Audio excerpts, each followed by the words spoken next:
machine de travail. C'est la première expo en France depuis 35 ans. Et on est dans les livres du graphisme comme un moment très important.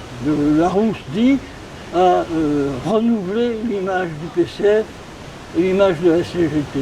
Pour pouvoir comprendre ce groupe, ce travail, il faut rappeler le contexte et les circonstances du travail. C'est-à-dire qu'on est à une certaine époque, et forcément, cette époque, elle a des caractéristiques au niveau des dynamiques sociales, des dynamiques politiques, des luttes nationales, internationales.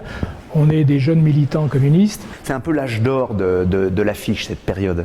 Il y a les images du Pushpin Studio des États-Unis qui sont des images magnifiques. Il y a les images de Cuba, de la revue Gramma qui sont des images magnifiques. Il y a toute l'école de l'affiche de l'école de Varsovie. Nous, ce qui nous plaît ici, c'est qu'on est justement dans un lieu d'une culture ouvrière avec une histoire. Et c'est bien l'échelle qui nous aurait plu à l'époque. C'est vraiment les endroits où on est allé.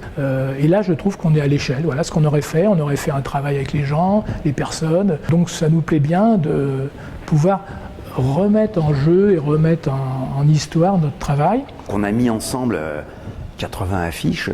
Et quand on voit ça... il y a très peu d'images dont on se dit oh, elles ont un petit coup de vieux. Même pour être franc, moi j'en ai pas vu, donc je puis dire elle a un coup de vieux. À partir du moment où on va parler aujourd'hui de notre avis sur ce qu'était Grappus, on va forcément trahir ce qu'était Grappus. Nous, l'objectif premier, c'était de remontrer comment l'ensemble de ces 30 années de travail de Grappus pouvait contribuer aujourd'hui, en 2017, à alimenter encore une réflexion d'utopie, certes, mais aussi de réenchanter le monde sur la question de l'image.